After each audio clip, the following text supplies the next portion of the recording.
641 at K-Palace. We continue to watch the recovery closely here in our part of the state after record flooding that flooded much of Youngsville. And on the phone with us, Youngsville's mayor, Ken Ritter, this morning. Good morning. Good morning. Happy to be here. Well, thanks so much for joining us. How is recovery going at this point? We've seen tons of debris. We've seen lots of pictures. What's the feel right now, Mayor? Well, I certainly don't want to be overly optimistic because, to keep this in context, we still had about 600 homes that were affected. But, it was certainly a bad situation, but one that I think that we have tried to make as quick of a recovery as possible. Through yesterday, we've collected over 1,300 tons of storm debris, and that's going to continue. By the end of this week, we anticipate that we will have picked up the first round of debris from throughout our city. So from my perspective, we've moved quickly. We've picked up the debris.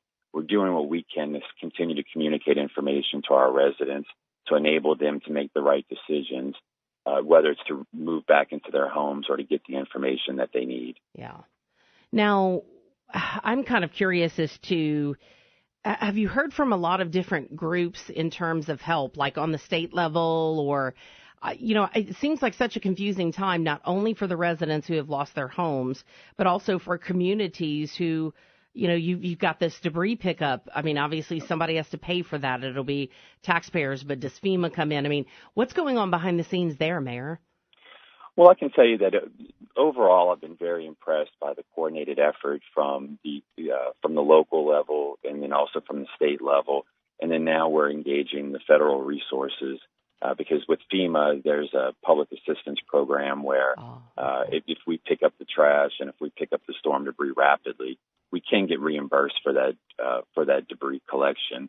It's going to be a hefty expense for the residents of Youngsville, but one that, if we do the process correctly, we can get up to about 85% reimbursement. So That's what we're shooting for. And, it's never easy navigating this type of disaster, and particularly when you involve multi-jurisdictional governmental entities. I mean, you can only imagine what could be a bureaucratic process. But fortunately, we've been surrounded by great talent at City Hall that have been able to guide me through the process to make sure that we are doing the right things and getting the right information to our residents in a timely manner. So I've been impressed. I'm not critical. The only thing I was really critical of at any point was the perceived delay from the governor to declare Lafayette Parish one of the disaster areas. I certainly understand that there's a process, but there was becoming a perception that it was taking too long. But large in part, everything that we've asked for, every resource from when the water first started rising, and I requested National Guard assistance, they were there for me. So, I'm pleased with the coordination collectively. What do you think you'll take away from this? Because God willing, we don't have a storm that we have to deal with, a named storm, a flash flood, anything. I'm knocking on wood as I speak, Mayor. What will be the big takeaways for you from this?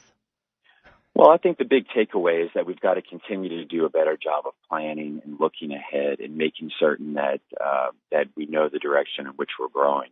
You've heard me say plenty of times before that it's my desire to not just be the fastest growing, but also the smartest growing community.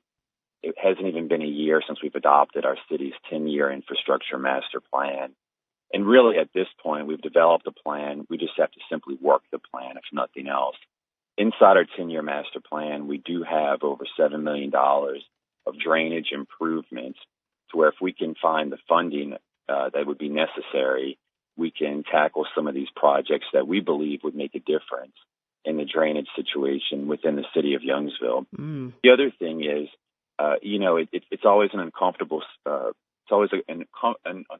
position, to raise the bar on development. But that's been our story since my time on the city council and now as mayor.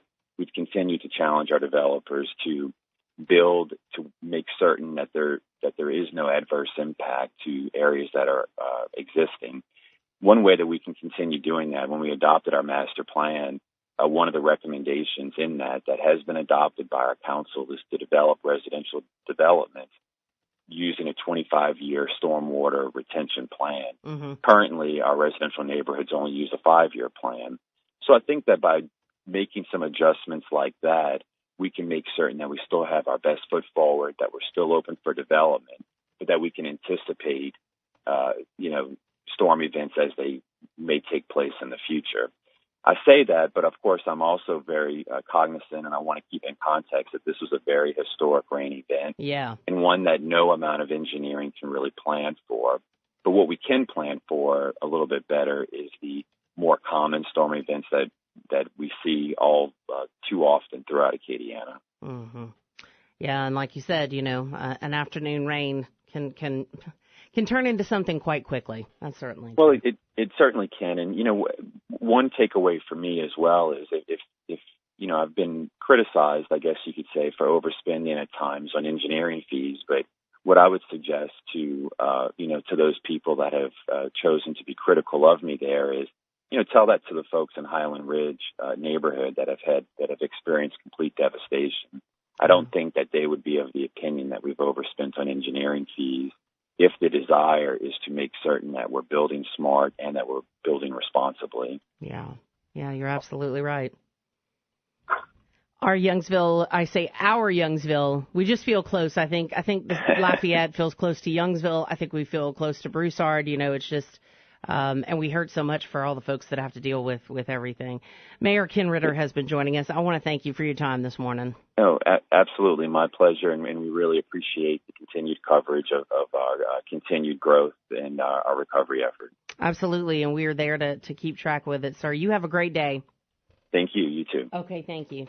And that's kind of some takeaways. And he made a good point. He has been criticized before, and hopefully they can look forward from this point on, and maybe it does make a difference next go around. I know but it is a historic rain incident. Yeah, no, absolutely, and I think he's been very clear about that since the beginning too, especially watching how to pretend, or thinking about how to prevent this in the future. Right. It's a tough spot for him to be in, but it seems like we're in good hands. Yeah. Folks in Youngsville for sure. All right, at 6:49, take a break with traffic right here. We'll come back with your KPEL topic train coming up.